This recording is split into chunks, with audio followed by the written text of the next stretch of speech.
Welcome to another exciting show of the Black Business Roundtable podcast show. We have a variety of interesting people today. We're going to start off with our favorites, our past guest, which is, I'm proud to say, he's going to be working with me. He's going to be riding shotgun, co-pilot. He's my wingman. But this brother demonstrated last week that he knows how to fight and he knows how to win. With his story about the 5-year fight against our military for doing racist acts, and we won't say all the military. We'll say people within positions in the military. And it's important that we fight those people and weed. It's like plucking weed. Pluck that weed out.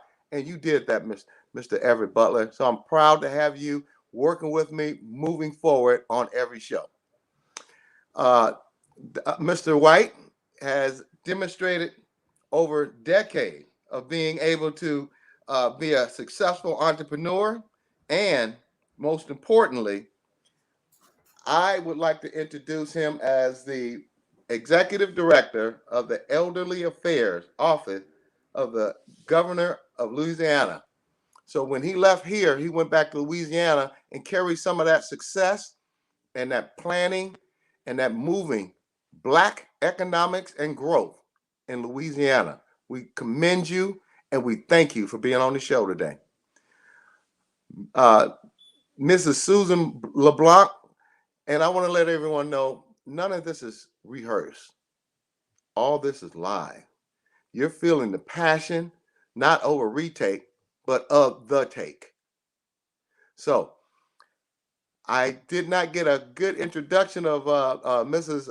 Susan LeBlanc, but Mr. Everett Butler, can you give her a 1-minute introduction so we can accurately describe how impactful and how strong of a Black woman she has been, not only to you and herself, but to others? Thank you, sir. Appreciate it, Doug. And once again, appreciate this platform and opportunity to spread and share knowledge and to network and for us to empower each other and make ourselves stronger, which that's what this platform allows us to do. Susan, everything that I've been through in my professional career over the last 30-something years, probably 17 of it has been fighting, legal battle, dealing with things that I shouldn't have had to deal with based on the color of my skin and the fact that I was a person that wouldn't stand for getting run over or anyone else getting run over. So that put me in a position to fight and to cause drama and to go through a lot of drama. And Susan, I met her probably 26 years ago, working for the federal government. And she's been my staunchest supporter in the trenches with me, taught me how to, when I talk about documentation being the most important thing to settle any dispute or to win any legal battle, taught me how to document, set a timeline, put everything together, everything that I ever had to write in my professional career. And it's the honest to God truth. I would call her and send it through her first. She's my ghostwriter for my whole career. And she's the best writer I've ever met in my life, bar none. I mean, the best, period. It's nobody that I know that can edit, that can put your thoughts in a better form, that can present it to whoever in a forum that's just knock your socks off. And she's done that for me through my whole career. So because of that, every time I had to write something to my lawyers, every time I had to put together a timeline of emails for a 2-year period from everything that I've done, because one thing I've always done is I keep every email. I have email from the beginning of my career to now. Every email right. I kept everything that I got. When somebody gave me praise, I kept it. When it was everything in between, I kept it. So when somebody said something about me, I had everything that really happened. And I had documented proof of it happening throughout that whole period of time to dispute anything anybody might say. And that's the one thing I want so much for everybody to, if nothing else, think about this. The most important weapon that you have as a single individual, not being a corporate entity or a government entity, you're you yourself.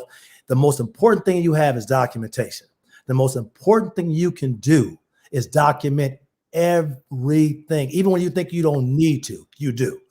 you document it, you annotate it, you say what happened. For instance, if I even go, I'm so into documentation. If I had a conversation with somebody, a personal conversation with my boss, whoever, and it wasn't via email, as soon as I left the meeting, I'd go back to my computer, type up everything that was said, everything that we talked about, and send the email to that same person and saying, yeah, we just talked and this is what we talked about and such. So I have a record of it. So I have an official record of that instance and what was said, Okay. Everett, we're going to finish introducing our guests, and I'm going to have a few words, and I want you and Mrs. LeBlanc to light this show up. Yes, tell them how it is. Tell them how you took on the government. We can do that. I am we can do that, brother. We can do that. So thank you. Yes, everyone put their mics on mute, and we're going to introduce, and I've been knowing her for decades. She doesn't look that old, and believe me when I say decade, when she was a child. So I want to take the time to walk you through our guest, special guest, our guest who's going to teach us the psyche of not just winning, but their opponents, and how to teach them and how to teach us not to go crazy while we know we are sane. So I'm going to introduce Dr. Ashley E. Coleman. And just like Mr. Butler, I had to write all these things down. So forgive me if I keep glancing down, but what we have here is Dr. Ashley E. Coleman is the acting chair of the Department of Psychology at the University of the West. She earned a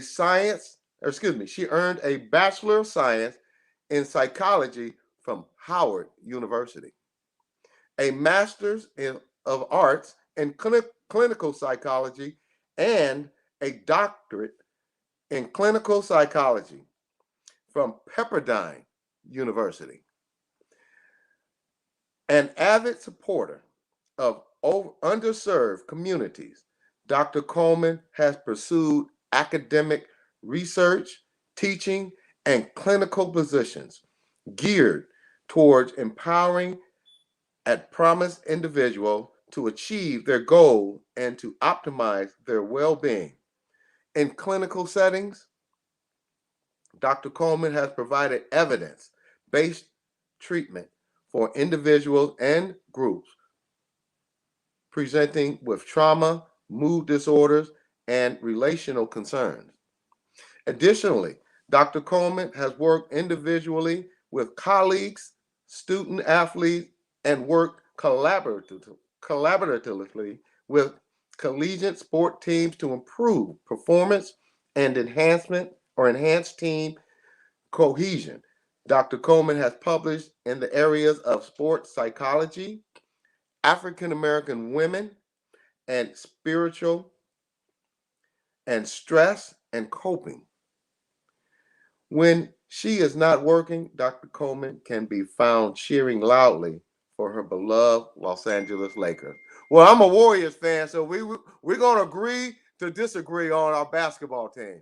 But Dr. Coleman, if we're going to come on later in the segment, but if you can give us about a 2-minute introduction yourself, because I want to, and I'm sure my main man here, Everett, can say the same thing. When you're going through these lawsuits against billion-dollar companies, against the government who has an endless supply of money to just make your life miserable, can you tell us in 2 minutes for now, then we're going to come back later in the show, what in a nutshell are you going to inform us on, which I can't wait, to be honest. But please help my brother Everett and I get past our anger and hostility. Thank you. Thank you for that introduction and for having me. You know, when we talk about stress, we think minimal, but when we're talking about job stress, that can become traumatic, right? And African American people are accustomed to experiencing trauma without even recognizing it because we've been surviving in this country for centuries. But the impact of trauma, especially chronic trauma, wow, can that be a disaster, really threatening our well-being, our relationships, our physical health, which I believe is a source of why we have so many cardiovascular disease and things in our communities. And so it's really important when being threatened, right, those internal threats, external threats, to really cultivate a community of support so that one can be resilient and overcome. Thank you for the summation. Once again, we're going to look forward to hearing you. Everett Butler and Mrs. Susan LeBlanc, we're going to turn it over to you. How to document for success. Thank you. Appreciate it, Doug, and thank you, Dr. Ashley. Appreciate that. Was powerful, and pleasure, and I'm looking forward to hearing what you got to say, because we need it. We need that therapy, definitely. Just one of the things that I want to bring, and that me and Doug talked about, and I want to do this on a weekly basis, is show the power of documentation, and also bringing some insight to the audience that will help you win on the job as well as off the job. Things that we take for granted, and some of the things that are going on in today's society. Susan, me and her was talking 2 days ago, and she was telling me, she called me, said, Everett, I got to tell you about this. I got to tell you about something just happened, and I want to share it with you. And after she finished telling me that, it made me feel like the strongest man in the world. I was on my way to the gym, and I felt like I could lift 400 pounds. I was like, man, that was powerful what you did. And I was so taken back by it. And I honestly was. And then later on that day, to show you how faith works, Doug called me and talked about the show, and talked about he wanted me to come on the show this week, which I wasn't expecting to be on the show. And I said, I have the perfect thing that to share with the audience, and it was what Susan had told me about. And that's why she's on here, to share this experience that she had dealing with MetLife, helping out a dear friend who was a former engineer that I knew ahead of me at McCullen. And he's going through a real rough time in his life right now. And she's, and I'll let her explain. I won't take away her thunder. Susan, take it away and explain the situation like you explained it to me. Okay. Hello, everybody. I'm honored to be here with you. Can you hear me okay? Yes, we can. Okay. Yeah. So I have to preface this about the documentation. As Everett mentioned, we go a long way back, and I really think that was, I know for sure, documenting and following up with those emails, rehashing everything that was said and done, that was the deciding factor, victorious factor every single time, because they're ready to come after you with everything they have, and sometimes it's just the mighty pen. This gentleman that Everett spoke about, I'll just call him Thomas. He's 84 years old. He's a graduate of Prairie View, mechanical engineer. Very proud to say that Prairie View graduates more Black engineers than any other institution in the United States. But can you say that name again, and so that we know if people are looking for engineers, where they can go? I didn't mean to interrupt. Prairie View A&M in Texas. I'm not sure exactly what city. Prairie View. He, as a young man back in the 50s, he finished his degree, went to Boeing in Seattle, where he had some extended family, tried to apply for a job, had all the credentials. They sent him away. You don't have this, you don't have that. So he went and got additional certification, came back, and, oh yeah, we just hired somebody. You know the story, you know how it goes. So he came to McClellan Air Force Base, which is here in northern Sacramento area, and got on with the Sacramento Air Logistics Center, which is where Everett and I met. It's one of the largest of the 5 in the whole United States. They send weapon systems all over the world, and on with the DoD stuff. But Thomas just came in front of racism everywhere he went. It didn't matter what they told him to go chase. When he brought it back, it was a day late, $1 short. We know the story.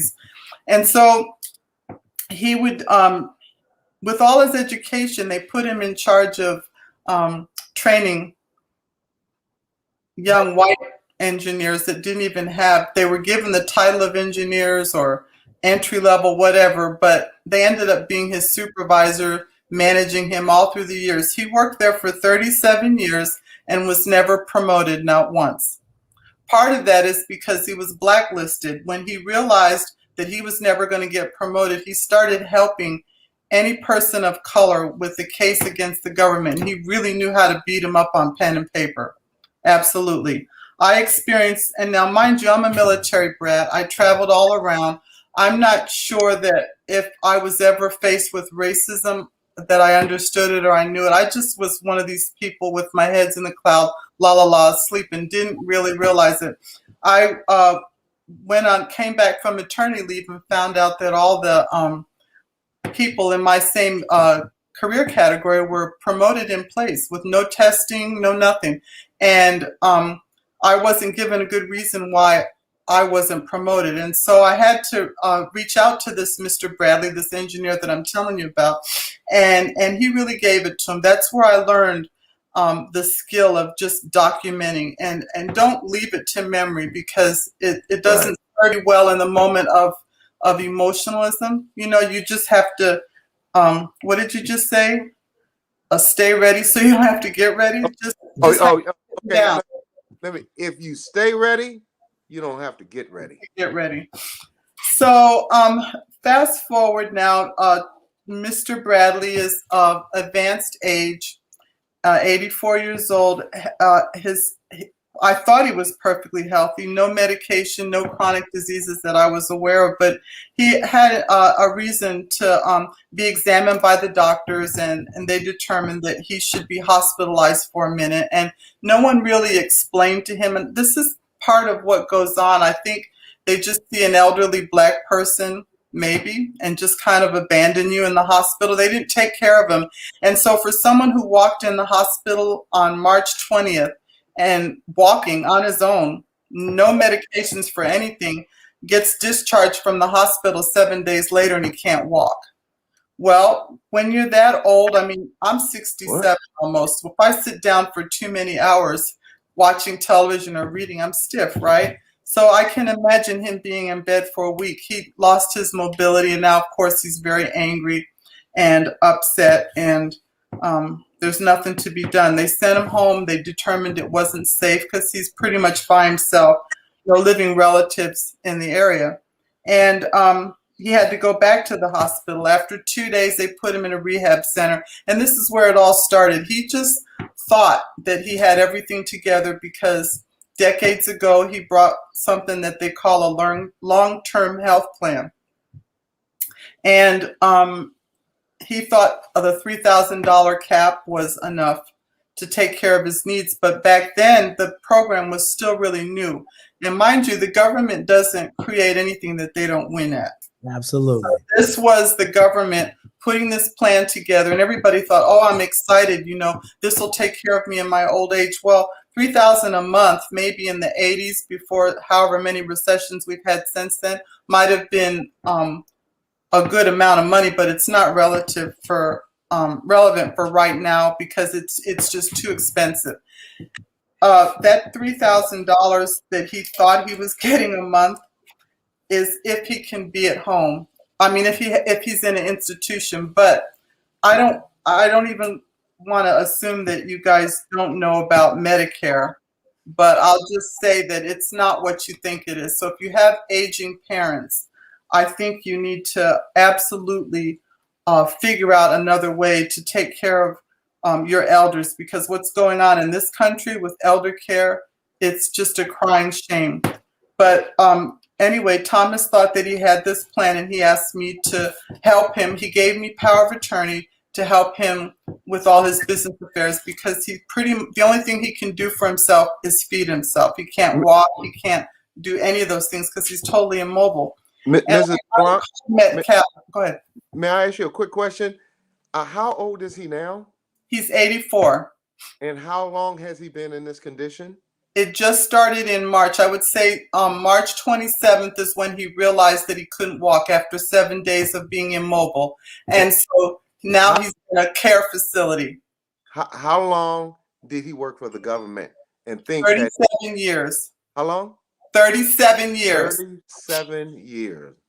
Worked hard, built up a retirement, thought he was set. Now he's next to homeless or in tough Yeah, situation. he could be because of everything coming against him. He stands to lose his house. And people just need to know all about Medicare. If you have property, there's a lot that you can't hold on to. There's a 10-year look back. It used to be 5 years. You could give it all to your kids. Now they're looking back at that. They just want to make sure that you don't have anything. And everyone's excited about the Part A or B or whatever gives you 100 days in a facility. That's if they're certifying every 10 days that you're progressing. If you're not responding to whatever the treatment is, you get booted out. And once Medicare stops paying, your supplemental insurance stops paying. So now you're at private pay. And in his case, that's well over $300 a day. Who has that kind of money? So I call MetLife and I'm thinking, well, I know that he has income. He's got like $3,700 in one retirement, $300 or $400 from Social Security. And so I call MetLife and they tell me, I said, Mr. Thomas Bradley wants to start his claim and it's going to be there's a waiting period. And I said, I know that 30 days on his policy. He remembers that. He's already been in there 30 days. So we just want to file a claim. Oh, it takes 4 to 6 weeks. I said, 4 to 6 weeks, that's a long time for what? Well, it has to go before the review board. Or, we have to have all this certification and blah, blah, blah. And I said, okay, well, we'll just do the best we can. Now we're coming up on these 30 days. You're allowed 100 days, but that's because Medicare pays the full amount for the first 20 days.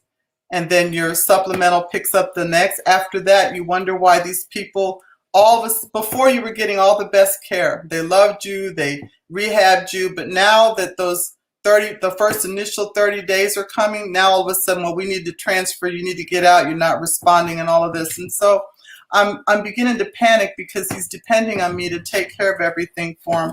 And now these people are saying 4 to 6 weeks and they want their money up front. They want $1,300 a week, which is his cost of the share if he stays there. So I call MetLife. Now, you guys have heard of MetLife before, right? I think they're big time. They're up there with New York Life. This is a company that the government contracted with to offer this long-term health care to federal employees. So this is coming out of a payroll deduction. Even when he's sick, it's still coming out of his retirement. So may I ask you a question? So MetLife for this black man, and I say this black man. Yeah, because they know he's black. I know they know he's black. Well, and I'm glad you brought that up. I am so glad you said it because I was thinking it. When you're dealing with these companies, you have to remember when you fill out those boxes that ask, what is your race? Leave it blank. Right.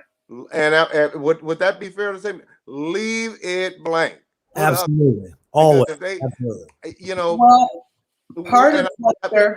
Ms. LeBlanc, all I want to say is that they knew and you knew because he's a black. And so you have to make sure you protect yourself even when you don't think you need to be protected and you paying for the best care. Thank you. I'm sorry to interrupt. No, you didn't interrupt because it just brings another point that I was trying to remember that even when you think you're covered, it doesn't hurt to just keep checking all through the years. Okay. Because what Thomas bought in 1983 when the program was very new was something that would be for the rest of his life. $3,000, $7,000, $10,000. You could pick a range of what you wanted your monthly allocation to be, and then you had it for the rest of your life. What they're selling now, it isn't for the rest of your life. There's a cap on it. You could be done in 5 years. So he's lucky in the fact that he has it for the rest of his life, but there's still some built-in roadblocks. For instance, this 4 to 6 weeks. I bought a whole house with everything on email, never showed up anywhere in person completely acceptable on email, but you're telling me you can't process a claim in less than 4 to 6 weeks and everything has to be an exchange of hard copies? Those are just built-in roadblocks, and they're blaming a lot of it on COVID. I get that. People are working from home remotely, but I think, as I said, there's probably, and Everett, I don't know, you're the math person, but I'm sure that for every 2 or 3 people out there that get a benefit that can actually use it, I'm sure there's a million more that die before they ever get to. Absolutely. What would you, because of the roadblocks. what would you suggest, Mrs. Blanc, for our audience and our listeners out there? How, okay, you've identified the problem. How moving forward, because we're coming close to the half hour. I couldn't solve it. I don't have any suggestion for anybody except to drop the same buzzwords that they do. I called them and I said, look, I don't have the policy. He's old. I don't know what his schedule of benefits are. It was in the 80s when he purchased it. Can you please just send it to me? I'm his power of attorney. Here's my email. No, we can't. Privacy Act, HIPAA, this and that. I said, okay, how can I get it? Well, we have to mail it to you. How long will that take? 2 weeks. I said, the rest home just wants to see what he might be coming in so that we can work a deal. And they said, no. And I said, okay, well, now the real me comes out. I want to curse him. I'm already upset and I'm emotional. I'm ready to start crying, and that's a problem. So I was really just calm, and I said, look, here's what we're going to do. I've written down everything. Every single time I called you guys, I wrote down who I talked to, I wrote down what they said, and I wrote down how long it was going to take me to get what I needed. I said, Thomas, Mr. Bradley is 84 years old. He's probably going to die soon. He's dealing with all those issues of transitioning. And I said, and you're telling me that it takes 4 to 6 weeks to get the policy approved and start getting the money, but we haven't even gotten to where you guys will approve it because you're messing around with needing this form and that form. No matter what it is, it's never enough. And I said, so write this down because I can't talk anymore. Write this down. If Mr. Bradley dies before he gets a chance to use this policy that he's paid for decades and enjoy the last few days of his life, I will be writing to my congressman. I have everything written down. Documentation. Do you know the very next day, that was like at maybe 3-4 o'clock in the afternoon, 8:30 the next morning, a top supervisor from MetLife was calling me. Called me back 30 minutes later and then had his folks calling me all day long on Tuesday. You have to beat them at their own game. They take us down with documentation. Oh, you were late. Oh, you were this. You were that. We have this. I just did what they do. Well, let me ask you something. Let me ask you a quick. In light of the 70% homelessness that are African Americans, older Black people, this hits to the heart of that. What if this gentleman did not have you in his life?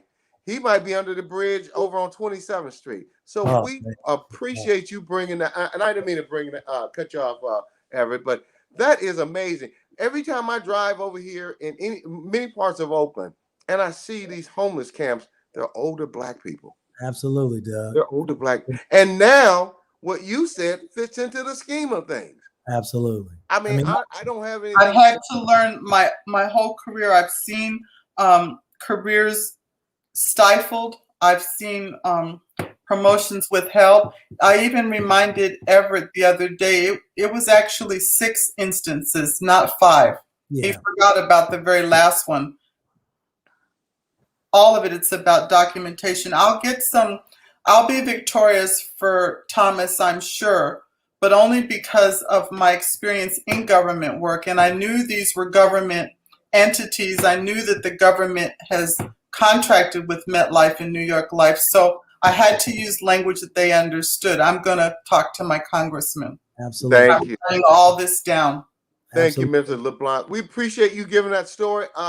Everett, can you wrap it up with what she and you have uncovered and how it relates to Black people and any person, but specifically Black people, since I live in Oakland and I see 70% of Black homelessness living under the bridge.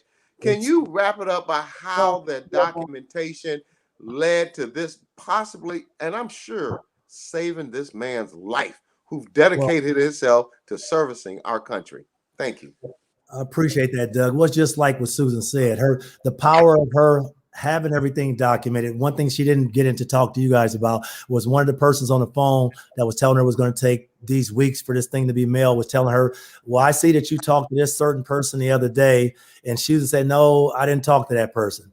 That person sent me a voicemail a week and a half ago, only a voicemail. I talked to this other person and this and that, because she had her documentation. And she was saying, basically, if Thomas dies and before you guys get in the company the next week, you'll be hearing from my congressman. But her having that level of documentation and all these calls are recorded, and her saying that about the congressman, it was up the chain right away. It was sent up the chain, and that's why they got back with her the next day. And she got the information that she needed. That's the power of documentation. All through my career and everybody, I've seen the power of documentation.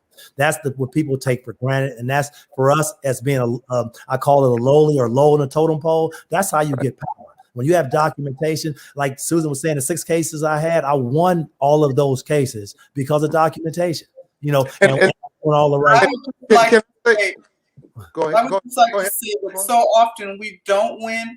We're just at the bottom, and so we think, what's the point? I don't think our community documents enough. I just don't, because we just take for granted we're not going to win anyway. But you have to put them at their own game. Mrs. LeBlanc, and one thing people think documentation is this well-formatted legal document. You can put it on a piece of toilet paper. Absolutely. It works for the federal government. The time that it happens. People need to understand and document and speaking of what you said, Everett, when I was going through my litigation, all of them, similar to you, when I pulled out every award they gave me, every certificate I had won, taking the numbers, their numbers, saying that I was up here. And when we went to the mediation or to the talk to the other side, they said, where'd you get that from? I documented. You kept everything. Like me, I keep everything. That's what helps you win. That's what helps you win. And I just to close this, the documentation. We're gonna talk about this week in and week out. I'm gonna get more elaborate. But one thing I want to share, I always want to leave with at least leaving everybody something that's so powerful that they can take that'll help in everybody's lives to help them win on in and outside. And this is one thing I have to bring up to your attention. Take 1 minute to bring up to everybody's attention.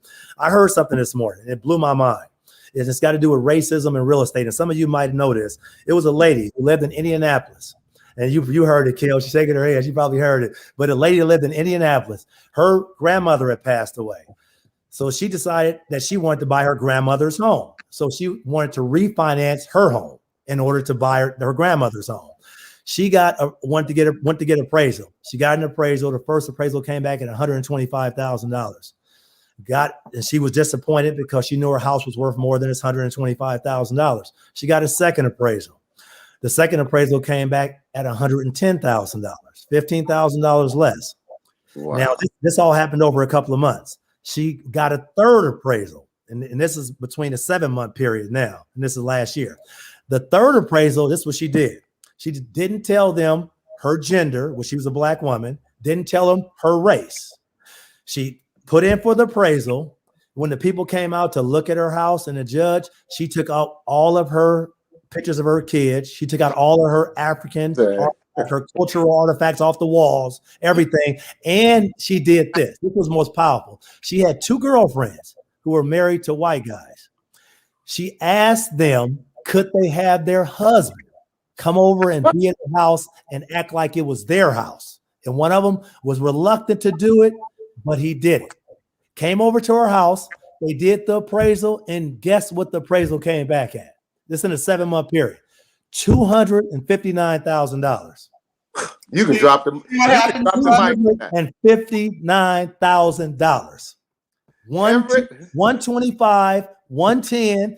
When the white dude and no stuff in their same house. $259,000. Everett, on a closing note, that was unbelievable. And that's facts. That's reality. I didn't know that's what's happening in our country to Black people.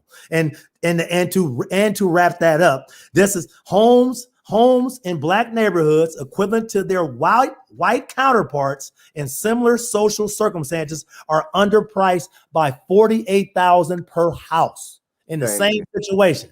And that equates to 23% less of an appraisal for Black people in this country compared to their white counterparts in the same similar situated situation. That amount of money adds up to $156 billion of lost wealth that we don't have, that we're supposed to have. Generational wealth. Everett, on that note, you can drop the mic. Absolutely. Now, that's what you call lack of generational turnover. When you're white, you can expect twice the amount of money. When you're Black, you better step back and get a white person to step up so you can get more money. Absolutely. We have to change that. So this is LeBlanc. Everett, we appreciate your input. We ask that you stay on the show. We're going to turn over for a minute for our sponsor, and then we'd like to have Mr. Godfrey come in for a few minutes and articulate what he has done, and then we're going to turn it immediately over to Dr. Coleman. Thank you, Mrs. Harris of Magnolia Engineering and Construction. Thank you. Mike. Mute. Sorry. I wanted to say thank you all for coming on to the show today. This is another important topic to discuss. Really sorry to hear about the gentleman that you were discussing, Ms. LeBlanc. I can understand that, having dealt with, dealing with medical issues as well, and having to go through the process. Matter of fact, my aunt Glenda Newell had written a book that describes exactly this, and being an advocate in healthcare. So Dr. Glenda Newell Harris is somewhat knowledgeable on this particular subject and fighting for those that are in the system that need the guidance along with their advocates. Could you repeat that name? I'm sorry? Could you repeat the name? Dr. Glenda Newell Harris. And she's going to be on the show. That's right. Okay, great. Yeah. Awesome. So stay tuned. Yes. Stay tuned, and you will see her soon. But Magnolia welcomes you, and we sure would like to make sure that all of you are able to, hopefully in the future, come back to this podcast and share even more, because the topics are going to consistently be coming. Magnolia is new here. We have so much coming. We have our website that's coming. We've got Instagram, Twitter, everything is coming up here. So we look forward to sharing those with you. And Doug will give you a little bit more information on that. And hopefully we will be up and running, and you will see so much more of us soon. Thank you. Thank you, Mrs. Harris. And once again, Magnolia Engineering and Construction, one of the few Black woman engineering and construction companies in the nation. We appreciate your sponsorship. Mr. White, and we're going a little bit over time because the first two topics were outstanding, because once again, homelessness is an epidemic in this country, and specifically it's hitting the Black community hardest. Mr. White, can you give us a few minutes and tell us a little bit about yourself? And I would like to tell everyone, this is a very well accomplished entrepreneur, and he's done some political work. So thank you, sir. Take yourself off mute.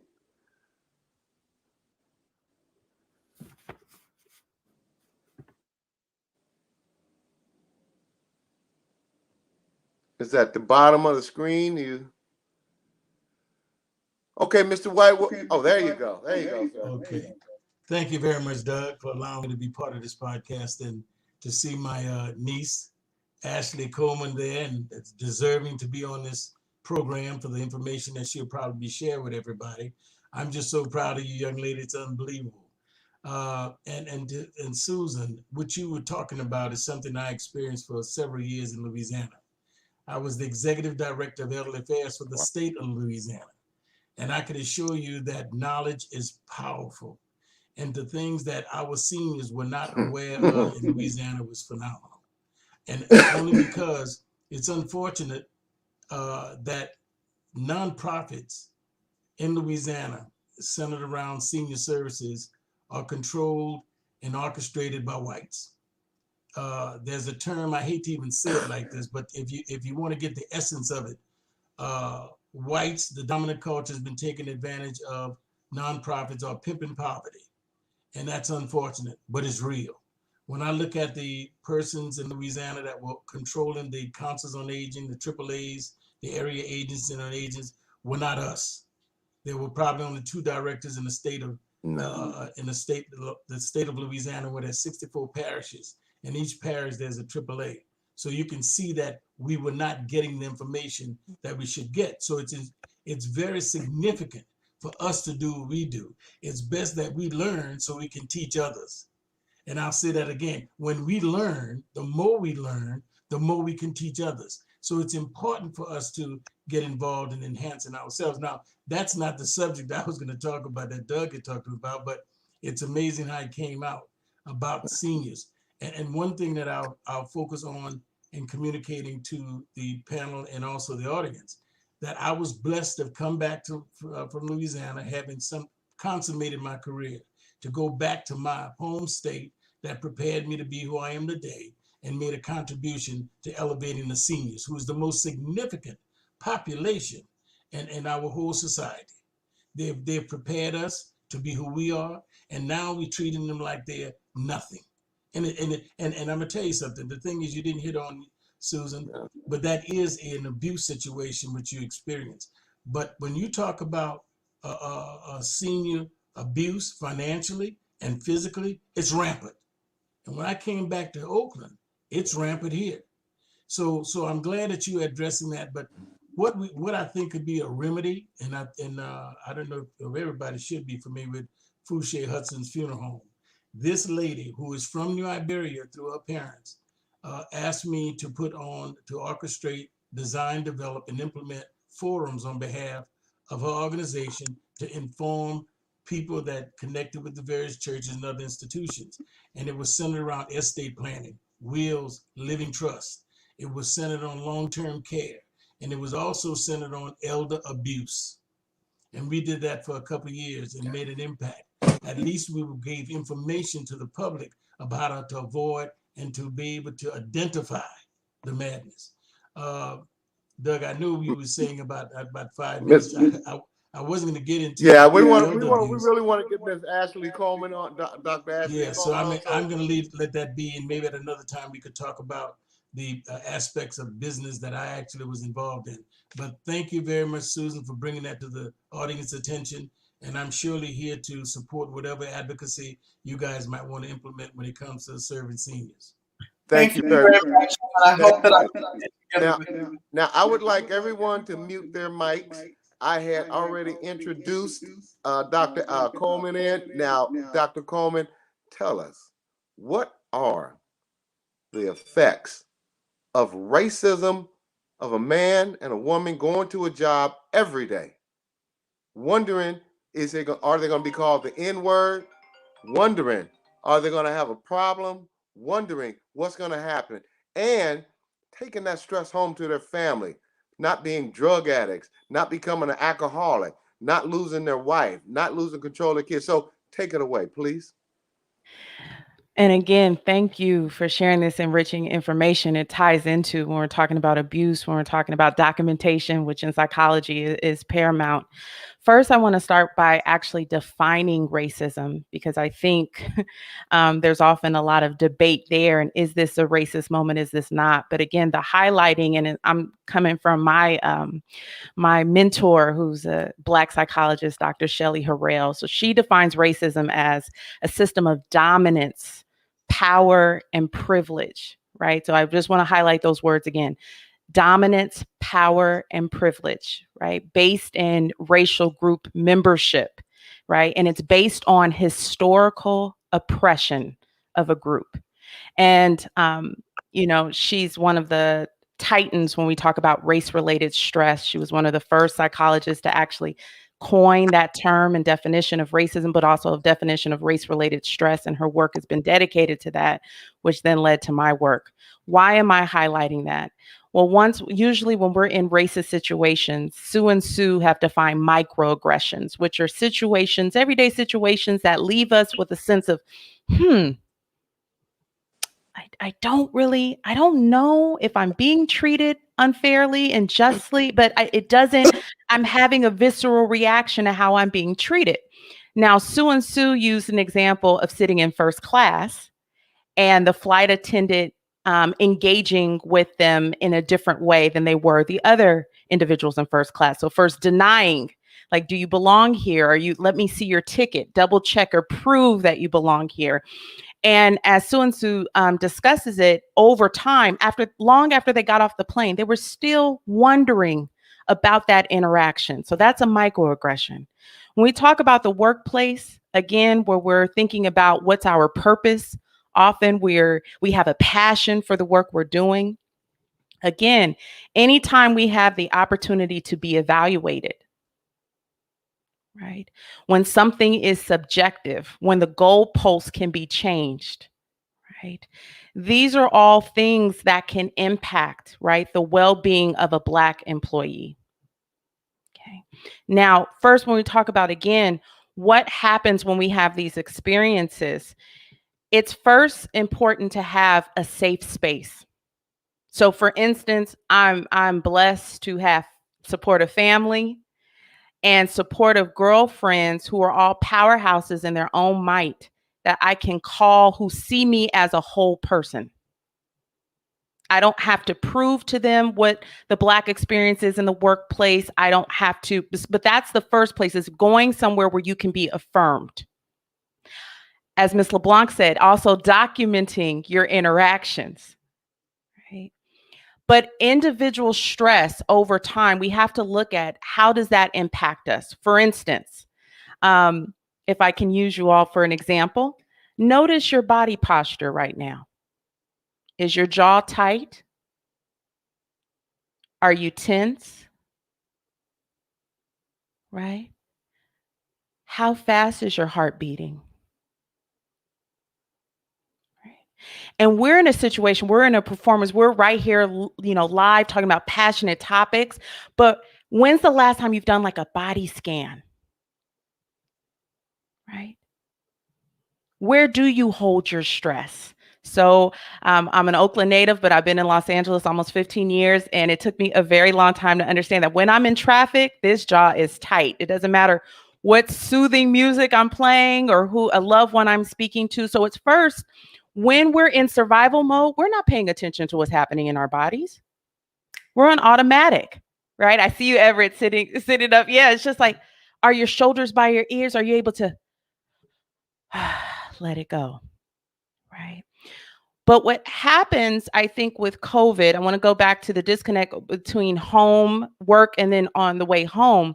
Many people during COVID, as those who were fortunate and privileged enough to work for home, let's understand that because they're essential workers, they actually realized how much they missed that commute because that was the time they decompressed. Whether it was the drive or the train ride or the music, that was the time that gave them an opportunity to blow off that steam so that they could enter home in a new role, in a new space, right? What happens, and this is also where we have to talk about, I'll mention here when we're talking about substance abuse, and let's be known that many places like Bevmo and other places were essential businesses and remained open. Right? A lot of people recognized that they had a limited, what we call in psychology, coping toolkit. So what's in your toolkit, right? So let me give you an example. On good days when I need, one of my coping skills is humor. And I encourage my clients to think of, what are your coping skills? So I have a group of sisters, very dynamic sisters, who we ground each other by sending each other memes. So those images with jokes throughout the day, and our group is called Mimecitas. What you can do is the messages will come and we're on mute, we're all working, but you can go into the group and get that laugh you need or that connection in that moment. It's centering and grounding. Some days I need that. On other days, it's important for me to recognize, okay, first stop. What are my needs? So asking yourself, what do you need?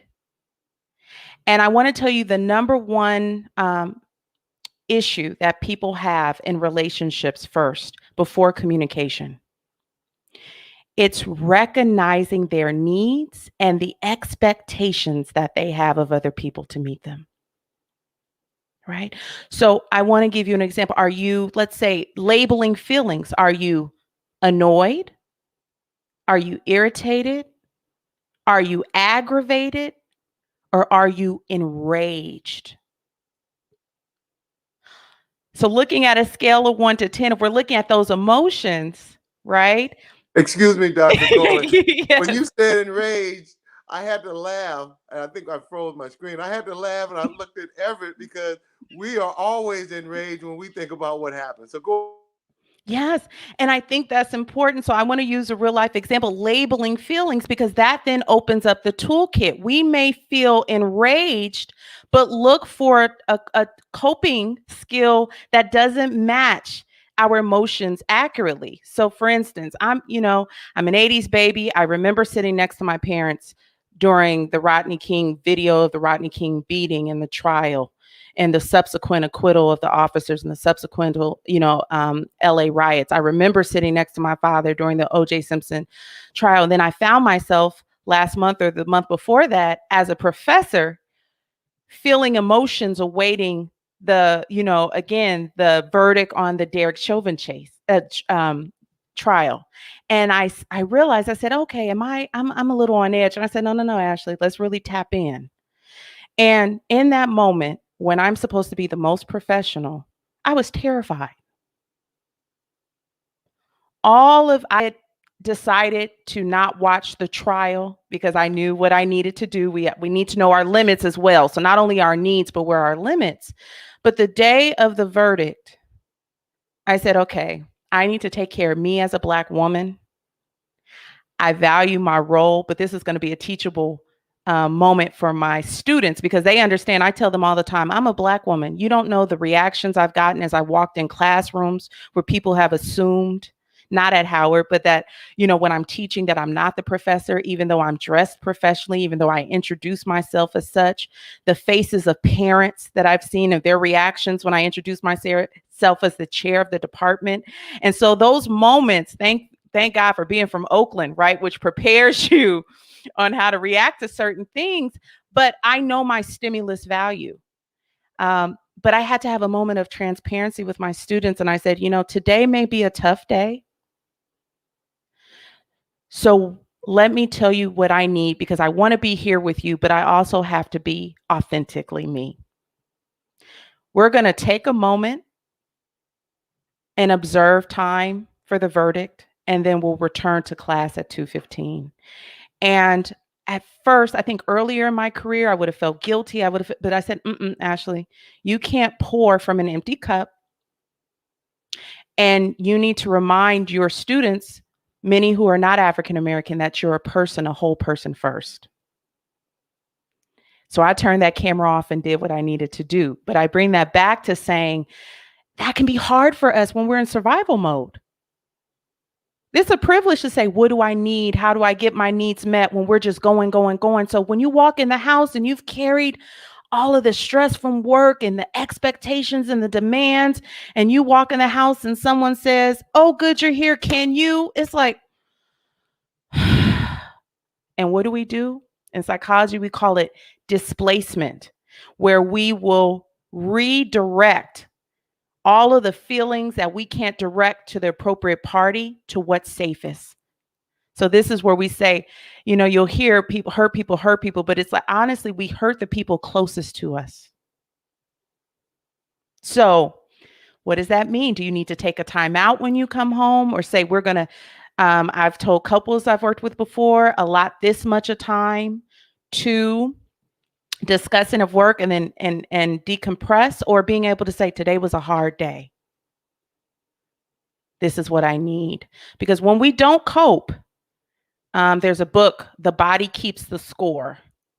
And it's a prominent trauma book in psychology. And that, I think, is what is happening to our people. We don't know what we're carrying, but then we go to the doctors, or we feel the body tension, or we get the headaches. And so, Dr. Coleman, let me say this.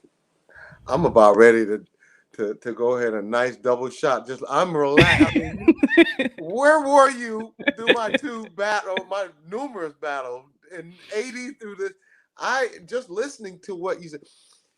Because we have to cut into a little bit of your time, I humbly ask, can you come back next Thursday to complete what you were talking? Because we are working with less than 5 minutes, and sure.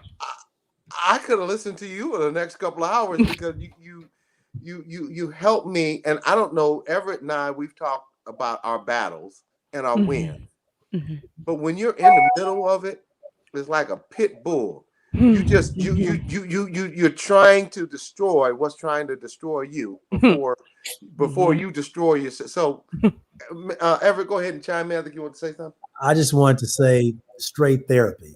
Just the little time words you said, the powerful, and just the feeling it gave me and it's given me. I can listen to you. I mean, just it's therapy. It's therapy for the people who need therapy, and all of us need therapy. Like you said, we all been traumatized at different levels. Black in America. Being Black in America, you're traumatized. When you just watch, turning your TV on, just watching the news, seeing the people, seeing a guy the other day, Gregory was talking about Louisiana. Somebody mute their mics, please. Everyone mute their mics. Mr. Green in Monroe, Louisiana, that was showed his killing in 2019 of just being arrested, saying, please, what did I do? I'm sorry. And they just was beating him and killing him and dragging him and killed him in custody. Just tasered him 3 times. He was just saying, please, I'm sorry. And they just killed the man. And my mother's from Monroe, Louisiana. That's where my mother's family is from. And that happened right there. Just every day you watch the news, you see something. It just traumatized. And being Black in America is trauma on top of trauma every single day. Everett, I am so glad you said that, because listeners out there, whether you be Black or white, if you're white and you see one of your peers who are Caucasian, persuasion, European descent, or other and white, tell them what you've learned today. And if you're Black, you're going to tune in next week, because I'm going to humbly ask and throw a dinner for 2 if you come back next week and relax me like you just did. Because, and Everett can testify to this, when you're fighting for a year, which turns into 2 years, which turns into 3, and in Everett's case, 5, it's like you're so busy trying to get some air that suicide, drugs, alcohol, and they wonder why so many people in our community are hooked on these things. So I would like to wrap up by saying, first, Mr. Butler, we will see you next week. Mrs. Harris, Magnolia Engineering and Construction, we thank you for your sponsorship. Mr. White, your input today, validating what Mrs. LeBlanc input was invaluable. 70% of the people in Oakland right now are under the bridge, and a big chunk of those people are some of our parents, our friends' parents, uncles, aunties, cousins. It is disheartening. And what you said, Mr. White, in regards to having Louisiana having 2 people in charge of everything is just unbelievable. So we're going to wrap up today. Kim, would you say a couple of words before you retire? You being our sponsor. Thank you. Sure.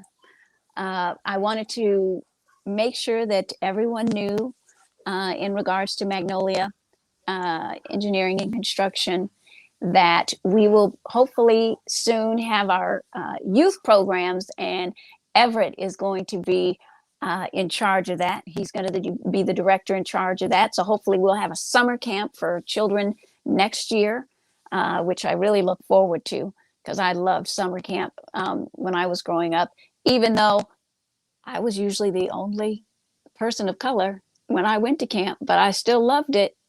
And I think it's an experience that more children should get the benefit of having. So I really look forward to that, Everett, and I want to be right there with you for camp. So thank you again for participating in the show today. And I look forward to seeing all of you, I am sure, here once again. And thank you for coming on the show. Thank you, Ms. Harris, and thank you, Magnolia Engineering Construction. We're going to wrap it up by saying our next guest in next week will be the ILWU, International Longshore and Workers Union, one of the few black unions, and I'm gonna say black, but their membership is majority black. Starting pay is over $100,000 a year. Mr. Trent Willett, Mrs. Ashley Coleman, Dr. Coleman, we will see you next week. Everett Butler, we're going to call it EB's Corner. Mrs. LeBlanc and Mr. White, thank you, and all good night. Thank you.